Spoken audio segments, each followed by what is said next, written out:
Good afternoon and welcome to another episode of Have Game Will Travel. My name is Bennett and Newsome. I'm the Esports Strategist here at Full Sail University. You can find me on the internet under Damn It Bennett, but we've got an exciting show for you today. Melia Anguiano is here. She is the Talent and Operations Manager at Sentinels and Full Sail grad as well. So I'm really excited to have her on the show. Don't forget that if you have questions for Melia, you can type them into the chat. We'll pull them up on screen, get them answered for you. So without further ado, let's jump right into it. Melia, how are you today? Hi, I'm very nervous, but I'm good. Well, this is I think I've said that like 10 times now, but it's gonna be a really easy conversation. And obviously all of this is about the industry, and we have so many students and grads that are wanting to break into the esports world, and you're living it. So we're really just talking about you today, which is going to be great. So go ahead and introduce yourself. Tell the viewers who you are, what you do, and where you work. Sure. So like Bennett said, my name is Melia Anguiano, and I am the Talent and Operations Manager at Sentinels. I've been back at Sentinels since November, but my journey in esports started in early 2019. I think I started, it's kind of a long-winded story, but I started from a Reddit post that I saw that the LA Gladiators were looking for an intern to do marketing, which I had never done before ever. I was working at Apple fixing computers for 9 years prior to that. So I just said, whatever, let's try it.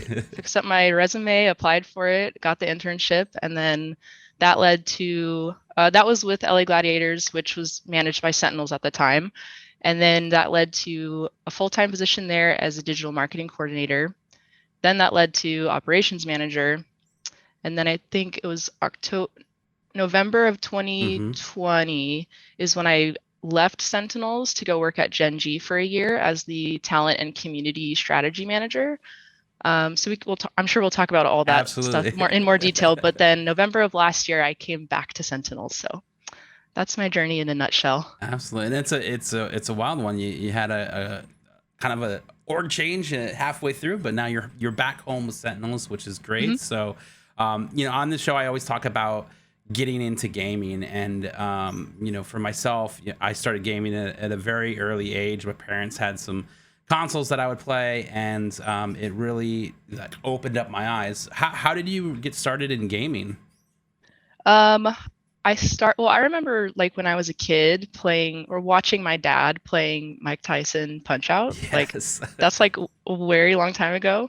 But where I really started is I think playing Halo with my brothers. Mm-hmm. Like I remember playing 3 and Reach a lot with my brothers. And then I was doing that very casually though. Like we would just play Slayer and whatever. Yeah.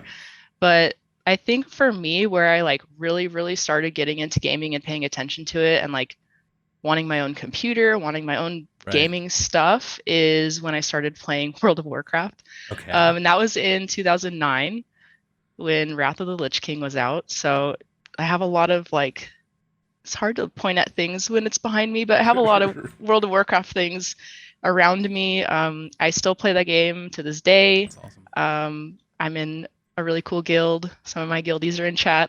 Don't embarrass me. But yeah, there's a WoW announcement this morning I cannot wait to talk to you about. Okay. But yeah, so Halo's where I started. Still playing WoW. I feel like that leads into this next question that we ask everybody was, what was the first game that you ever loved, right? For me, it was Doom. It's the first time I ever like played like an FPS game, if that, and I just really like, okay, this is awesome. I love this game. Where is it going to go from here type of a thing. So for yourself, what was the first game you ever loved? Was it WoW or was there something before that? I think it was before WoW. I will say WoW is like completely taken over my video game love now. But I remember growing up playing the very first Paper Mario, and I loved that game to death. I like repeated it over and over. And then the Kingdom Hearts series is another one that's like very near and dear to my heart. I can't play those as often as I do WoW. They're just, kind of like a one and get all the achievements, complete it and done kind of a thing. Yeah. But WoW is like there's always something to do. My Exactly. guildies know it. I'm always doing the crazy annoying tasks so I can get that achievement or the mount or the thing. Hmm. So what makes WoW stand out to you compared to like other MMO RPGs? I mean, to be honest, I haven't really played a lot of other MMOs just because I'm so invested in this. I don't really have time. Yep. And I think my husband would kill me if I was playing two MMOs. Yeah, But that would definitely have it. yeah, but I really like the story, the characters. I like the systems in the game. I know a lot of people like don't like doing grindy stuff, but I really do. Only more recently, another part of the game kind of became my favorite because from when I first started playing, I was running a guild Okay. and it was like a late night raiding guild in Ice Crown Citadel. And that was fun. And then after that expansion, I was like super casual, like most of the time, not even in a guild, just kind of like a lone ranger Hmm. doing my own thing. And only more recently, like in the last year, have I started getting into more serious, not like super serious hardcore guilds, but like we're doing mythic raiding and stuff like that, where it requires me to be on like a schedule Right. and like I heal. So I'm always looking up like what my talent should be, what my like I just like how involved it is and Mhm. how this new unlocked guild aspect has been really fun for me. I don't know. It's very like replayable to me. Yeah. I don't know. It's I just I endless, just love it. and I feel like that's why I can't play it is because I would get 100% involved and then nothing else would matter. Like it seems like it's that type of game Yeah. that That's why you're I fully play it. committed to. Yeah, that's why only I'm allowed to play it and my husband plays Call of Duty. Okay, perfect. He can play and put that away, whereas I'm here for like hours. Yeah, yeah. That's awesome. So let's jump back into the esports side of things. When did you realize? I mean, you talked about working at Apple, and you saw the listing on Reddit about esports. Was that just like the aha moment, like, oh, I'm going to go work in esports now, or was there something that kind of helped set you into motion when it comes to the world of esports? I mean, it wasn't really like so the Reddit post wasn't my aha moment. It's kind of one of those things you're like, I want to work in gaming. Like that's just like a dream of yours. Like I want to be an actor. I want to be Hmm. a whatever. But I didn't know how to get there because I didn't have any experience. Like I said, I was working at Apple. I was working in the mall, working retail, opening computers, taking appointments, talking to people. And like none of those skills really felt transferable to me in gaming because back then I was only looking at it as like you have to be a pro gamer or you Yeah. have to be a coach or an analyst or a like those kind of things. And I didn't understand that there's this whole back end of like people need marketing Yeah. teams, you need accountants, you need lawyers, you need, every single thing that like a normal job that an Apple store would have, Hmm. an esports team needs too. And I've been going to BlizzCon for a long time. And I remember seeing like the competition stuff happening there, like the WoW PvP and like the Hmm. StarCraft stuff in like the Dome arena there. And that was always really interesting to me. The part that really woke me up to esports, I think, was at BlizzCon when I was sitting in the crowd for, I don't remember what year it was, maybe like 2014, Okay. sitting in the crowd for the opening ceremony, and they announced the Overwatch League. Yeah. And I was like, what is this? Like, I remember Crusher 99, like all the hype around it. And I Hmm. was like, I didn't understand it at first, but I've grown up being into traditional sports. So like then it really started making sense and was going to the games at the Blizzard Arena because it's nearby where I live. Yeah. And then I don't know, just like seeing all that. And I was like, how do I get there? Yeah. So I started going to Full Sail in 2017 for computer animation because I was like, that's how I'll get into gaming. I'm gonna make cinematics for the World of Warcraft team because I Yeah. love watching them. And I started going for computer animation. I actually hated it. So I switched degrees or I switched programs to media communications. But yeah, that's like a really long-winded answer to like The I aha didn't just moment. wake up and want to be in esports. It was like I've always kind of liked it. Yeah. Didn't know what it was, didn't really understand it. Saw an opportunity, took it, and it worked out. Yeah, and that's, I mean, that's a great piece, is just, you know, taking the chance, you know, and say, hey, I'm gonna apply for this. We'll see what happens. You know, which is really cool. And if you guys are watching in chat, you can put your questions into the chat. We'll pull them out and ask Melia as we go through. But one of them, I think, great questions so far already was, what piece of advice were you given, or what was the best piece of advice that you were given, you know, early on from Dynamite Laserbeam here in chat? Just like in general, or like about maybe going to within school, or in the esports realm, when you got, you know, into working at the Sentinels.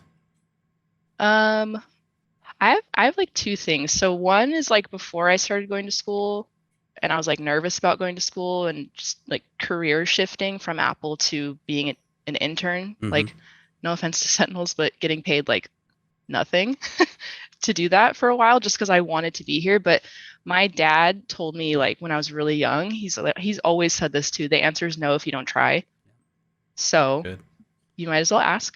Yep. Otherwise, it's a no. And if you ask and it's still a no, like, okay. But the other thing too is like, there's a saying that's like, change is scary, but so is staying the same. So I had already been working at Apple for 9 years, and I was kind of like, am I going to be a lifer here? Like, do I need to go to school? Do I need to, like, I just felt like I needed something different. So I started with school, and then it just kind of randomly led to my internship and worked out. But I like that. I like that answer. Staying the same, you know. What's the chance? Like, move into the next chapter of your life, which is great. I like that a lot. Awesome. So, okay, 2019, you got the internship with the Sentinels and the Los Angeles Gladiators of the Overwatch League. Walk me through that process. Obviously, we know you found the internship, you know, post on Reddit, but once you got accepted into that, what was your kind of reaction? And tell me a little bit more about what you were doing as an intern. So my first reaction, I went through 3 interviews, which I don't think I've ever gone through 3 interviews for any job in my life. But my first reaction was I called my husband, I told him, and I started crying. I'm very emotional. I started crying, and I just was like, I can't believe it. Like, they picked me out of everybody, because I had no experience in marketing, like nothing. And I'm still a student learning all these things. So it just felt cool that they were taking a chance on me and like trusting me to help them grow this brand. And when I first started, I remember my first week was a lot of like paperworky stuff, but in the Overwatch League, there are things called Team of the Day, where every week, the certain games that there were, whoever was playing out of all the teams, there was like one team of the day, and typically they had like a special announcement video, like for their walkout when their team would come out. They would have like promo items made, whether that was like a little sign or like a keychain or something like that. So I remember the tasks that I was doing were things like researching what other teams were doing for their walkouts and helping brainstorm what we could do for ours and for our watch parties. And like sourcing things like, where can we get these things printed? How much is this going to cost? Like, and the only like event planning experience I had was like planning my wedding, which that's a giant party. It's a little bit different, but it was helpful to kind of understand like, okay, people probably want to be entertained with this. People maybe want to take a photo with this, like just kind of taking that event planning and applying it to that. But I was really thankful that they didn't make me do like coffee runs and stuff like that, like typical intern stuff. Well, that's awesome. So, what would you say was the most powerful thing you learned during your time in that internship? Ooh,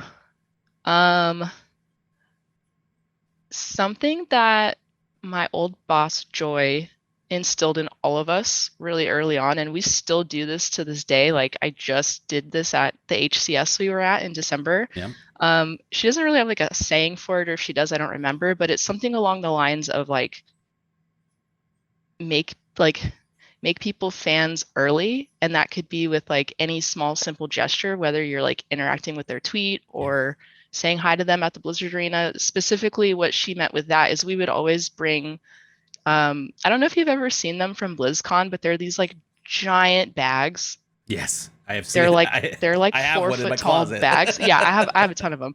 But we would have one of those just filled with shirts, keychains, Awesome. hats, whatever gladiators swag we had, and we would go to the obviously go to all of our games, and we would like, you can tell who's bought merch. They're wearing their jersey, they're wearing Yeah. their stuff. People that have like handmade signs or homemade signs, or they did cosplay. Like Yeah. those are the kind of people that we can tell they like our team, but maybe they haven't committed, or like maybe Hmm. financially they can't. So why don't we hook them up? Why don't we, Yeah. solidify that fandom right there? So that has stayed with all of us. And like at HCS, I remember very specifically there was like he's probably like 10, like a 10-year-old Hmm. boy came up to our booth with his dad, and he was a big Frosty fan. And he had the red jersey, which typically the red jersey is for like our Valorant team, and like and then the Halo team wears the white jersey. Hmm. So we were selling the white jersey. We unveiled it at Rally, and he was like, "Oh, you have the white jersey? I just bought this one. Like, I don't. That stinks." And like it, because he really wanted it, and Yeah. I felt bad. Like we can't. At that point, like I don't know that we could have given away like a $70 jersey, but Right. and it didn't have Frosty's name on it. All of them were blank. So what we did instead is like I went out and found him and his dad in the crowd, and I don't know if you saw the big flags Hmm. that we had, Yep. but I gave him a flag and he was like wearing it all weekend. It was so cute. But yeah. I was gonna say I actually watched that happen in real time, and it was the most Oh, adorable thing in the world. Like I was like sitting over, don't start crying, because the kid. I mean, you made their day, and I think that's such a powerful thing, especially for for you in your position. You know, bringing in new fans into this and giving that experience, because most people that are fans of esports or teams, they just want to like have that connection, and mhm. any interaction, whether it's a like of a tweet or something as awesome as this. I mean, it's a huge deal. So that is really cool. I like that a lot. Obviously HCS was great. Yeah. That was a fun time. It's always great to see you guys out in the wild and doing your thing. um Obviously, after your internship, you started as the digital marketing coordinator for the Sentinels. Can you talk about your responsibilities as the digital marketing coordinator? Sure. So a lot of that was helping my boss Joy with all the like marketing planning, like this is coming up, what tweets are we doing, what just kind of a lot of the same intern things I was doing, but then added tasks such as like figuring out how to create an email list using, I just found MailChimp, I use that, Mm-hmm. and templating out like a whole thing for one of the seasons, like we're selling tickets, figuring out venue stuff with her. During that time, it was right when Booga had won the Fortnite World Cup. Yep. And I don't know how we pulled this off. It's still like one of the coolest things. But at Universal Studios, the City Walk, there's like right by I think yours is going to look different in Florida, but the one Right. here, there's like an AMC. There was a Hard Rock Cafe. It's not there anymore. But then there's like this empty stage area where people will do like performances. And we rented out that stage area, and there's like a massive screen above it. And we had like our logo and like a video looping, and we did like a meet and greet with Booga and our other Fortnite players. Oh, that's awesome. So coordinating things like that, just a lot more Yeah. like events and fan and community building and things like that. Yep. I mean, I remember that moment when he won, and I mean, I feel like Sentinels was already on the map, but you almost became a household name at that point, right? Yeah, and we were not prepared for that because we were still so little, and like he won, and it was just kind of crazy because I think it was like a casual Sunday. We were like, oh, cool, like maybe he'll do it, maybe that'd be awesome. But Yeah. it happened, and then like he got hacked, all his like phone, Yeah. his socials got hacked. We were like up late trying to figure all that stuff out. I remember one of our old employees, her name's Lynn. She was like walking them through how to get their phones unlocked and like doing like that Yeah. I already had two-factor authentication ingrained in my head from working at Apple. Right. But that really scared everyone into using two-factor authentication on the team. That's awesome. There's a question from Chris from Cope in the chat here, and that was, what did your parents and friends think of you going from Apple to esports? I think everyone is supportive. I mean, I know everyone is supportive. I think it's hard for them to kind of understand when they don't. A lot of them don't play games. Okay. Like my parents don't game. My friends are all pretty much like normies who don't game. Normies. So they get it, but a lot of the time, like I have to explain what I do, like in sports terms. Yeah. I'm like, I manage a bunch of gamers, and they're like, what does that mean? I'm like, well, the Dodgers, they have like operations managers, they have coaches, they have marketing team, they have a social media team. Like it's the same thing. It's just with video games. Yeah. So my parents and my friends are really supportive of it. And like a small world thing, my mother-in-law actually worked with Frosty's parents. Like I don't know, like 10 years ago or something like that. Crazy. But yeah, so she always asks about what I'm doing and how Frosty's doing and how Halo's doing. And so I know that they don't actively watch it, but it means a lot that they are asking and trying to be engaged. That's cool. And obviously you've made a journey of it too, you know, getting promoted, because in 2020 you accepted a promotion to now be the operations manager at Sentinels. Walk us through kind of that position compared to what you're doing before with digital marketing coordinating. Again, it's like a lot of the same stuff, but what I really started to take over at that point was all of our merchandise logistics and like accounting for that. So anytime that we have a merchandise drop, at that point I was trying to figure out like how many of these things are we ordering, or is it something we're just going to have all the time that's print on demand? If it's something that we're doing a limited stock of, like what are the size breakdowns, like looking at a lot of reporting and analytics of what we've sold in the past. Accounting stuff, depending on what the piece of merchandise is, we give like a portion of that to our player if it's like their jersey or whatever. So me figuring all of that stuff out. And I'm like not an accountant at all. There's a reason I majored in media and art and not math. So teaching myself that kind of stuff and like how to use Excel really like a lot more detailed than I had grown up. That was a challenge, but now, you know, it's been very helpful, because coming back to it now, I went right back into managing our merch and all of the accounting stuff for that again too. That's awesome. And then obviously later that year in 2020, if 2020 wasn't crazy enough, you decided that you're going to leave the Sentinels and become the talent and community strategy manager for Gen G. That's obviously a pretty significant change, you know, working for one org and then moving to the next. The new role at Gen G kind of put you more in charge and in contact with about 10 Gen G content creators, as well as working with the orgs, like some of the biggest sponsors that the org had. Can you talk about how this change of roles is helped kind of further your career? Yeah. So that was another thing where I didn't really have a lot of experience with that. Like I had interacted with our players on Sentinels, but it was not to that magnitude of like coordinating creators with our sponsors like you know, Crocs and all these other things. Like I'd never had any partnership experience. So I had a friend who was working at Gen G, and she reached out to me because I had participated in their like International Women's Month media that they do every year. Okay.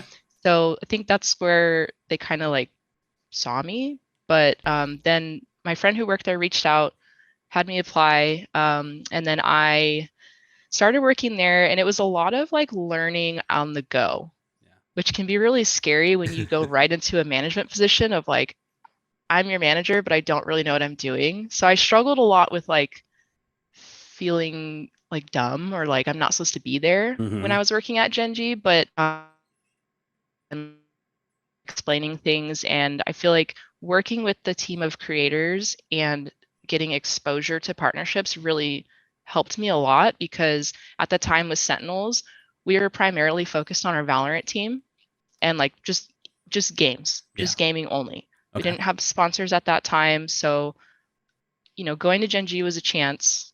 It was a leap. And it was a good chance and a good leap because now that I'm back at Sentinels, I was able to bring the information that I learned at Gen G back. And the guys had already had this in motion from, like before I came back, but now we have landed our first long-term sponsor, which is G Fuel. We just announced that like a couple of weeks ago. So It's been cool to like, thank you, but it's been cool to like see where I left, go do like big picture sponsor stuff, and then come back and see how much Sentinels has moved forward in that way. I will say though, being at Gen G and watching them have like a killer 2021 in Valorant, I was like, man, did I make the right decision? I don't know. I felt kind of left out, but we're back now. That happens. So we got a question here from Alpha Chino. It's what is your opinion on content creators being in esports organizations? Do you think orgs should have a content creation team? It's a good question. He's a member of our stream team, the Full Sail Armada stream team. What's your thoughts on that? I think that content creators should be in organizations. I think it really helps. Like if someone doesn't have a game that they like, but they like their streamer, it can help expose them to different organizations. I think it helps both the creators grow and the organizations grow if the partnership is handled correctly.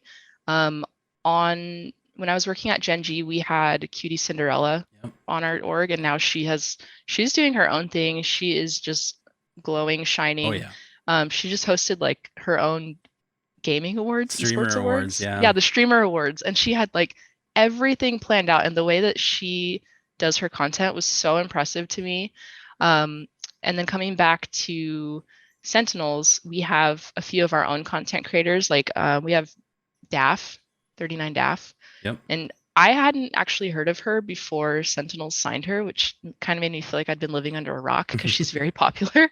But being able to work with her and understand kind of like what her vision is and how that can work with us and how we can help her. Like, it's not just a one-way street where we ask our creators to, stream for G Fuel, put this in your Twitch bio and then put #ad. Like, it shouldn't be like that. It should be conversational. Like, what are you trying to do with your stream this year? Are you trying to do a giveaway? What are you like, how can we help you? And an example of something like that is we just engaged with her community and we did, because Daff is an artist. She does a lot of like tablet drawing. But we activated with her community where we hosted a fan art contest, and all they had to do, they had like 2 weeks to submit the art.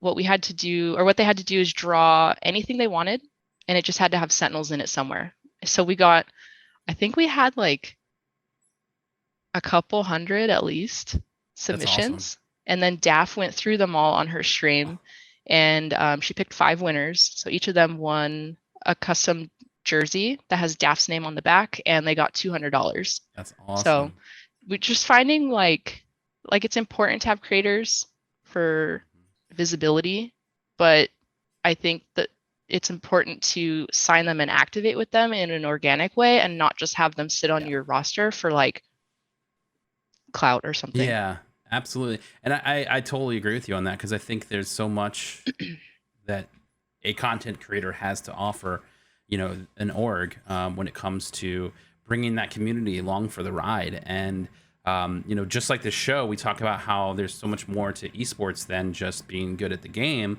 This is a prime example of another component of esports, right? Streaming and content creation, and combining that with your passion for esports is a really cool way. So, awesome. So, okay, 2021, you came back to Sentinels, right? Yeah, end of last year. Okay, cool. So, and now you're the talent and operations manager. What is your role can kind of consist of now, as it is right now? So right now, it's kind of a combination of where I left off with Sentinels and what I learned at Gen G. So I am still doing operations stuff. Since we're now doing like HCS events Hmm. every few months, we're really like me and one of my coworkers, Sean, we really kind of like spearhead the booth activation, like ordering everything, planning it out, all of that stuff. So taking on more of a like an events planning role in operations now. I still do merch and I'm still doing the accounting and backlogging and stuff like that. Things like setting up our POS system at live Yep. events is something that I do. Um, Activating with our talent, like the DAF example I just gave, and then also activating with our talent to make sure that we're meeting deliverables with our sponsors and our clients. So an example of this is like with G Fuel right now, they all are expected to have like Twitch panels on. So just making sure that like it's a lot of housekeeping. Hmm. And then when we have one-off activations, like we did one with Current, they are a like a credit card. I forget exactly. I'm not going to pitch it correctly. I Right. don't have the script right in front of me, but it's like a credit card, kind of like a Cash App card. I'm Okay. probably not supposed to like compare the two like that, but making sure that our Valorant team had their script and I like am writing out kind of like the outline for what they need, like the checklist of make sure you Hmm. put this on your stream, make sure you talk about this, make sure you do this. So kind of just managing the talent that way. I'm not out there at, tournaments with them Hmm. usually, unless it's the HCS stuff where there's a marketing reason to be there. But yeah, it's a lot. I'm kind of like an umbrella of whatever doesn't fit in social media, Yep. video, graphic design, uh, digital marketing, stuff like that. Like everything else I kind of take on. Absolutely. And wearing a lot of hats is something that's common in this industry. But it also makes Yeah. it really fun and unique because you get to do a lot of different stuff, which is really Yeah. great. Every day is different. So this question comes from Jacob's Nachos, and how did your time in the media communications degree prepare you for your current job with the Sentinels? Well, in that program, like let me backtrack a little bit for like my switch for my program Hmm. because like I said, I wanted to do computer animation because I thought I wanted to just make cinematics. I got there, I hated it, realized I like watching the cinematics and I like how they make me feel and I like hyping that up. I, Yeah. I I like that aspect, but I don't like making it. I don't like doing that. So switching to media communications quite literally taught me how to communicate via media. And there's courses that I took on video production, audio production, website design. So, like a little bit of everything, like social media. I had to write a business plan for um, Pixel Design Lab, was my business name. And I wrote like a 28-page business plan. So, like, just learning different skills throughout my degree program that I can apply here. Like, I might not be able to edit a video like my peers can, Hmm. but I can understand the amount of time it takes to do what they do. Yeah.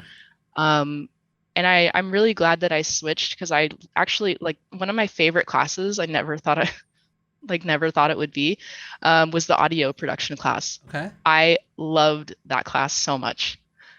And then also the portfolio classes, the ones that are like focused on like building your LinkedIn, Hmm. building your resume. I know in the moment it probably feels like, "Ugh, why am I doing this? I don't like it's so awkward to write about Right. myself." But those courses like really, really, really help you with that stuff that you need to stand out when you're applying for jobs. Yeah, absolutely. I think that's, great advice because it is hard. There's a ton of people that are trying to get into these positions and want to work in the industry and are passionate about it, maybe even more passionate than you are about it, and so how to stand out is always a good thing. I think from your experience, working in these two different orgs, what were some of the lessons that you learned along the way? I mean, obviously, one org may do things differently, but I think collectively that lesson, oh, I learned this. This was important, and you even said bringing things that you learned over from Gen G to now apply at the Sentinels. What were some of those lessons that you learned? Well, when I was working at Sentinels before, because we're very small, I think our whole staff between like marketing and competitive is like 15 people total. Like we're very small. Yeah. So to go from that to Gen G, where it's like almost 100 people, Oh, wow. I always kind of, well, it's probably actually more because I'm just thinking of like the people that I was like interacting with and like our creators and stuff. But Gen G is global. Yeah. And that was a huge shift too, is understanding a global audience. Because on Sentinels, I was so used to NA Valorant, NA Fortnite, NA, everything. Yeah. So to go to Gen G and understand that, you know, we have to like, because first of all, we would have meetings at like 6 or 7 at night Yeah. because we had to have it with the teams that are in Korea and China, and just understanding culture differences Yeah. was a big thing for me. How to talk to different audiences, and like curate content and social media to different audiences. I had never worked with sponsors, like I said. Right. So understanding, like I was taught how to write contracts. So for a lot of our sponsorship things that we were doing, I was the one, like my boss would be the one negotiating like what we would be paying people, and then I would take that and put it into written form, give it to them or their agents, and then help facilitate like, okay, like when do you want to stream? I need you to put up this, that, and the other. Make sure you have this overlay, and just kind of checking things off as I went and being able to bring that back. That was big scale. Yeah. Like you really like cannot mess up when you're working with Toyota, Bumble, like these huge names. So being able to come back here, honestly, to my family, like I love my guys at Sentinels. They're like my brothers. Being able to bring that skill that none of us had really had experience with back and kind of help push what they had already started. Like we all worked on a pitch deck together for G Fuel, and like just helping them understand through things that I'd experienced at Gen G. Like it's just been really cool to see them kind of have that like unlock in their brain of like, wow, this is cool. We're doing this. Like we can do this. This isn't scary. This isn't that hard. Like it's not that it's not hard, but when you don't have experience with it, it can be really scary. So just seeing like Sentinels blossom now, it's so cute. I love it. Yeah, definitely. We got another question from the chat here. It's can you talk about some of the challenges of being an online student and what you did to overcome them? Sure. So being an online student, like I'm very much a homebody. I like being at my computer. I like being inside. I like being with my dog. So like I was excited to do online and not have to deal with finding parking and getting ready and getting up early. So being an online student wasn't really in itself challenging for me. But what was challenging was when I am sitting at my computer, I'm gaming. Yeah. So having the discipline to like, you need to do your homework, you need to do this, and then you can game. Like that was hard at first. And I am in California and the school is in Florida. Right. So just being aware that when I have a midnight deadline, it's not midnight, it's like 9 p.m. for me. So I really like had to make sure that my time was allocated properly to accommodate for that. So yeah, just like the time difference, I think was my biggest thing. I couldn't attend any of the live lectures because I was working most of the time. So I did that part was kind of missing a little bit, but I think the discussions, as like uncomfortable as they can be, the discussions kind of helped me meet some of my classmates that I still keep in touch with, like to this day. Awesome. Julian Cannon is a specific one I can think of. We always are like liking each other's tweets and catching up with each other. He does interview stuff for like Walking Dead all the time and Marvel and like WWF or E, whatever it is, wrestling WWE, stuff now. Yeah, so it's just cool to see that connection like continue afterwards too. That's very cool. I mean, and that stuff lasts, you know, those relationships that you make, you know, along your journey is a huge part of this. So it's great to hear that you still have that. Talking about challenges, this is a great question that I asked Burns in our last episode, but What was did you encounter any like roadblocks along your journey, and if so, how did you solve those problems? Mm,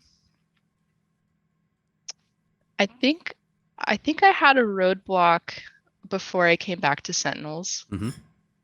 And I think it was a mix of a lot of things. Like I missed my Sentinels family. I working at Genji was great experience. Don't get me wrong, but working for an organization that is like really like sponsorships is like a big focus of theirs.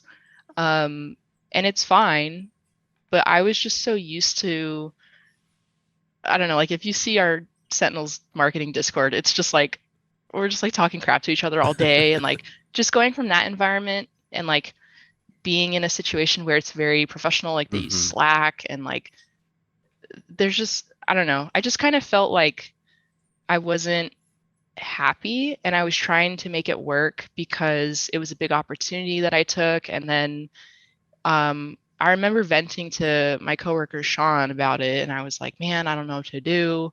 Like maybe it'll maybe."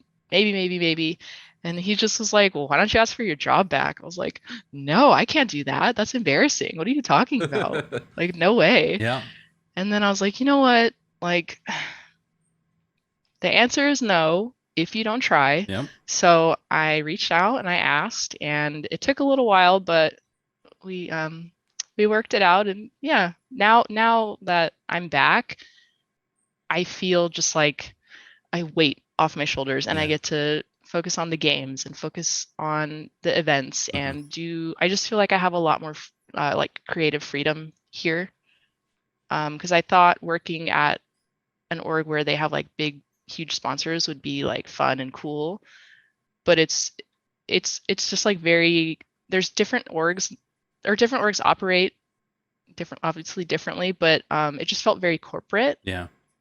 And I like the more laid back Mm-hmm. vibe. So I'm glad that I like listened to myself and like really understood that I wasn't happy. I wasn't enjoying it as much as Yeah. I probably thought I was going to. And I just, you know, took a step in the other direction, kind of like with switching my degree. It can be scary, Yeah. like, oh my gosh, I've invested this much money already in this, and now I have to start over. Like, you know, it's scary, but Yeah, for sure. But I think it all that, works out. yeah, like you were saying, it's kind of like home is where the heart is, and you know, gaining all this extra knowledge and a new perspective on how another organization operates gave you a lot of fuel. That you could come back to the Sentinels and really gas everything up and be Mhm. back in that environment, which is something that seems like it's awesome, right?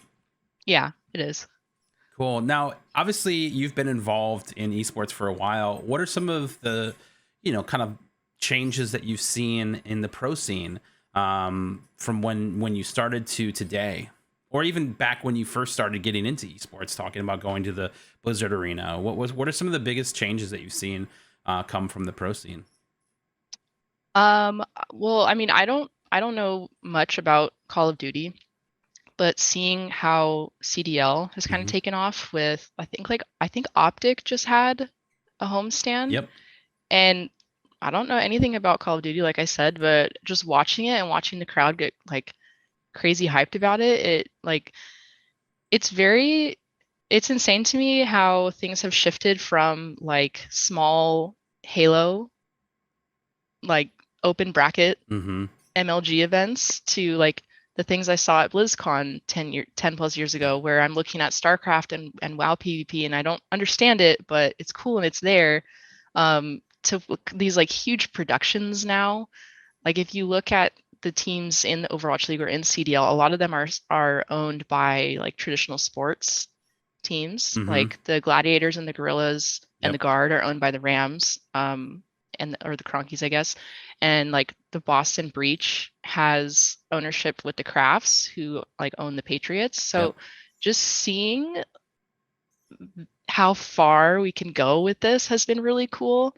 The production value has definitely gone up on these events. I'm bummed that you're not going to go to Kansas City I because know. our booth plans for this one, oh, Like they're so good and they're like really elevated from the last one. I'm really excited about it. But seeing that has been really awesome. And then I know that it still kind of gets a lot of like flack from people, which is unfortunate, but I think it's really cool how there's a lot more like involvement of like women and like non-binary, like all these different types of leagues and orgs and tournaments and things like that popping up so that everybody has a place to be. Yeah.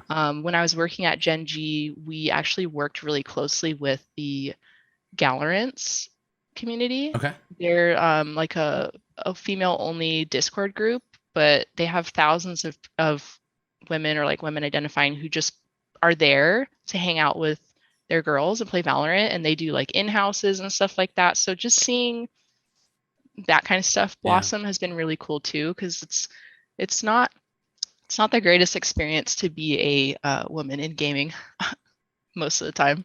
Unfortunately, but I think some of these things are really setting the stage for what's to come. You know, and I know that you feel the same way as I do. Is that gaming's for everybody? Esports is for everybody, and the ability to participate in that is such a huge thing. So I'm glad that these orgs exist that are out there, setting the pavement and making things happen, which is great. Obviously, you travel quite a bit with the team currently in your role. Obviously, we got to meet up at HCS at the kickoff in the rally. Sentinels took home a top 4 finish, which was awesome for the first event. Which man, prior to the pandemic starting, I was at the Call of Duty League kickoff in Minneapolis, and then not that the pandemic had ended, but then December of 2000 or 2021 was the HCS, and being able to come back and that be the first event coming back to was a really awesome experience, just to be in that again after 2 years of nothing, and so let's rewind a little bit, because we talked about your booth, and for the viewers that are watching at the HCS tournaments, each partner, is it partner team, is that how they refer to you guys? Yeah, partner teams. So each partner team has their own like activation spot. So basically merch booth, a place that EU United was doing some streaming from theirs and some games. So talk to us a little bit about the booth space. So yeah, the booth space, when you first get it, like you can choose whatever size you want. There's smaller options. We had the biggest one. It's 20 by 20. Yeah. I think we just kind of picked it to like to do it, say something, but that was a super crazy time, because I had just started back at Sentinels like the week of Thanksgiving last year, and the event was in a month. And no offense to my guys, I love you, but they're not event planners. They're not party planners. So they were like, please help us. Oh my gosh, we don't know what we're doing. So figuring out like where they're at with everything while I'm trying to get back into working at Sentinels. Yep. It was a lot. And I hadn't planned anything like that, because we had only done, like the Universal Studios thing. We just had a stage and like some Sharpies, and we were just signing stuff with our Fortnite guys. And then the Overwatch League Team of the Day stuff was like small scale. Like there were only like a couple hundred people at those events, like max. To go from something like that to planning giveaways, and we need banners, and we need a point of sale system, and we need the merch, and we need to ship it all in this window, and we need to make sure that we have lights, and we have Sharpies, and we have tape, and we have zip ties, and we have like these gaming stations, and we're doing a meet and greet, and it's a lot of planning. But it's really fun to see, because as much as I can, and I think I just kind of take this from Apple, and like even like I'm sure Disney employees probably get this ingrained in them too. You don't want the customer or the guest to feel like they can see the operations, like they can see the cracks, like of if something's not going right at Disneyland, like a lot of times you don't know. So I was just trying to at HCS make it like, even if someone was just walking through, making sure I'm saying hi, Yeah. making sure they feel excited to be in our booth. If they're buying something, like really thanking them, telling them about our raffle, our giveaway. Yeah, it's a lot. And then this one that's coming up, like our booth is killer. I'm so excited. But it is, again, a lot of planning, a lot Absolutely. of coordination. Yeah, we'll have to stay posted to the Sentinels social to see all of the shots of the booth. Let's jump back into the questions from chat here. How closely do you work with the design creative team? If so, how would you describe your experience working with some of the biggest designers in esports? I work very closely with them. Every day we on the marketing team, there's like 10 of us. We have a meeting in the morning just to kind of like say, hey, I'm working on this. This is what I've got going on. And then in our staff Discord, there's channels for everything Yep. that are like graphics that are done, graphics that need approval, videos that are done, videos that need approval. So it's a lot of like they post things and like, hey, what do you guys think? And we all, even though I'm not a designer and I'm not a video editor, like whatever, we all work very collaboratively on Yeah. things. And I think where I fit in with their stuff is I catch all the typos. So that is the operations in me. Okay. I know But now. Gonna pre-read all of my emails before I send them to you several times. But it's great working with them. They're all like, because I always tell them all the time, I don't know how to give the feedback without being offensive sometimes. Like I don't want to, or not being offensive, but I don't want to insult them. Yeah. So I'm like, oh, well, maybe the color could be like this, or maybe the font could be like, and I think they're very open and understanding about feedback, just like I am too, if they like ever need help with something or have a question about something that I'm doing. So yeah, it's just like an open door Yeah. with them. It's awesome. I like that. And we'll continue on with this question here too. What's the most challenging part of being an ops manager for a major org? I don't know. Is think it that, because there's so many, or there's none, so it's not challenging? well, there's definitely challenges, but it's like I think the thing that keeps all of us on our toes is like keeping up with our players Yeah. and our creators and our tournament schedules, because it's like all over the place.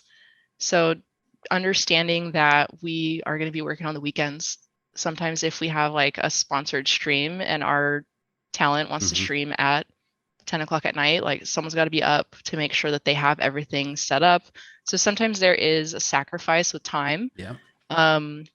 But I always tell them, as long as it's not on Tuesdays and Thursdays, because that's when I raid, I can help out. I like that. I like there's a stipulation. Yeah. There's a wow happening here, so I like that. Well, cool. And then another question from chat here. What advice do you have for an operations management grad that is looking for a similar position to yours?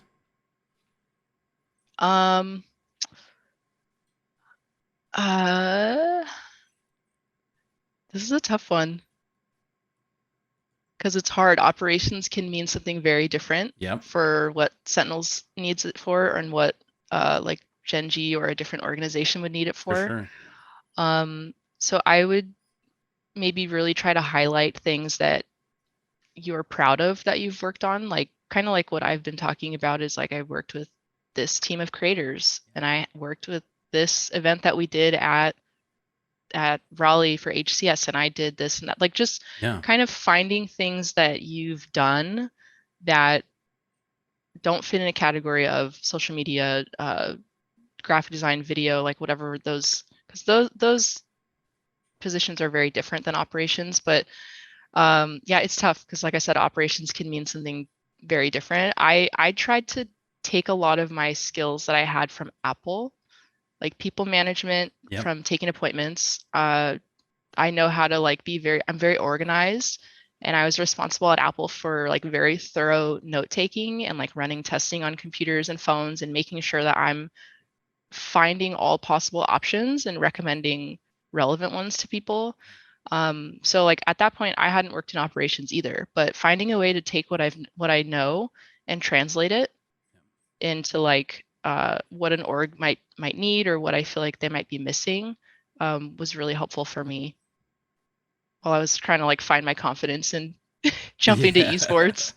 Yeah, and that's great advice too. Is taking the things that you know and that you do in your current roles, and really trying to find that connection with esports and gaming, because there's so many ways that these things all connect. So if you can find those things, that's really a good translation, which is great. All right, so Sentinels currently competes in Fortnite, Hearthstone, Apex, Wild Rift, Halo, and Valorant.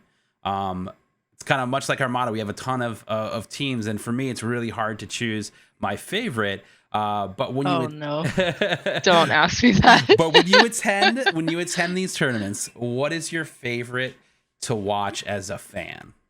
Remove yourself from Sentinels. What is your favorite tournament to watch?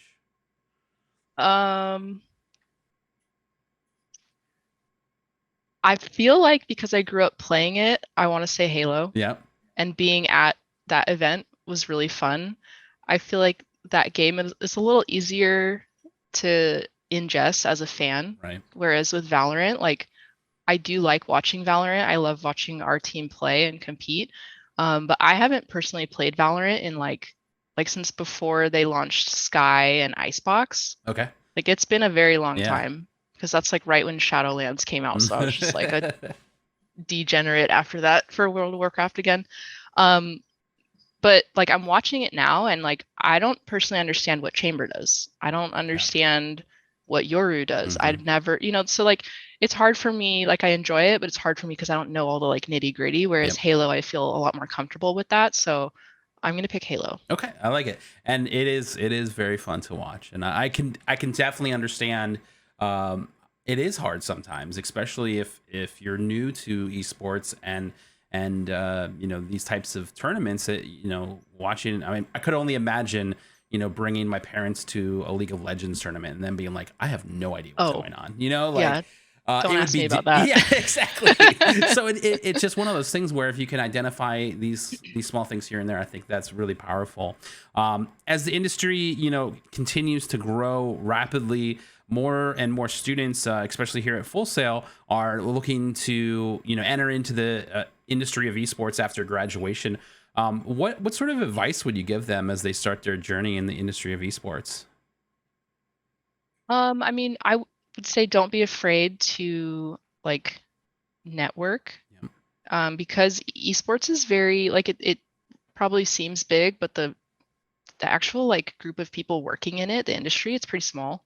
We all kind of like know each other and familiarize with each other. So I think networking in a way that feels like organic is really helpful. Like an example of something that like I don't like for networking is the way that people use LinkedIn. And I don't want to like shade people and make them feel afraid to like connect with their people they want to connect with. But like if I have not worked with you on like in person, generally like I don't connect with people. And it's nothing personal. I don't know you. I don't. And I feel like if I connect with someone on LinkedIn, that's like me vouching that I've worked with them and like I know them when I don't. So Twitter is more my preferred method for networking. Same. Like even if it's just like following them, that's a start. Yeah. You start liking their tweets, they see the notification, they start seeing repeat, or you like interact with they'll see you. Yeah. And we get people all the time that are like responding to our tweets with their own portfolios of like, I did a Sentinels graphic design overhaul. Can you guys check it out? And like our designers will check it out and they'll, reply to that person, and it makes their day. Yeah. So, but like we remember that person, and like one of our designers, Gonzalo, we found him, like we knew him from Twitter because he was doing that. He was making his own renders of Overwatch League jerseys, and we saw them and we were like, we got to have that guy. Yeah. And same thing with Styles. We just hired him. He's a motion designer, and we saw his work on Twitter and we were like, dude, we need to steal you somehow. So we did. Yeah. But yeah, just like posting your work, not being afraid to reach out, networking in a thoughtful way is preferred for me anyway. But Absolutely. Yeah. And I think that's so important. You know, a lot of times, especially in like the streaming space, it's about what can you give me, you know, and that's not the right way. Like you really Hmm. want to be coming to the table as like a mutual relationship where one person isn't gaining something and someone is losing something, if you will. So I think, you know, talking about what you're saying about posting online and you guys seeing that and saying, wow, this is incredible work. Hmm. Really goes to show it's worth, you know, if you're passionate about the thing and you're creating, you know, content for that, you know, sharing that out into the world and tagging, you know, whoever it is that you're creating for, like that is a great way to get noticed. And you know, I'm sure everybody, who like this, okay, that's cool, you Hmm. remember that name, you know. And so that's definitely important. All right, so final question for you here. What do you see the future of esports in the next 5 to 10 years looking like? But more specifically, where do you see the role of content creators in the world of esports? Um, I think in the next 5 to 10 years, so I'll answer the first part and then the Okay. second part. I would really like to see, I know it's like very bland and vague statement, but just like I would like to see change for like I don't want to be made to feel like I can't speak in a game without getting like attacked. So I Yeah. would really like, you know, just like toxicity to kind of like go down a bit, which I don't know how that can be tackled. It's a really tough because there's a lot of anonymity online. Mm-hmm. So I feel like people can just they think they can just do whatever they want. I would love to see that kind of stop because like there's a lot of really talented players, and just because they're not playing in your league doesn't mean that they're not worthy to be there. Mm-hmm. Just like in the workforce, there's a lot of really worthy people that are working for gaming companies, and just because they're not the same as you doesn't mean that, you know, they don't deserve to be there or whatever. Um, and like I just kind of going back to like the WoW launch, the WoW expansion Yeah. launch today, like I noticed, and I know they've been getting like a lot of heat for what they've been doing to their staff. Um, but they, on every single panel in the deep dive, they had a woman on the table, Yeah. at least one, if not more. So I noticed that. I thought that was really cool. In the Call of Duty League right now, like Alley Cat is casting. She's the only woman on the casting desk, and I'm sure that is tough. Yeah. I wouldn't want to be I don't envy her at all. Personally, I like to stay kind of in the background, so I feel like I don't get the heat as much.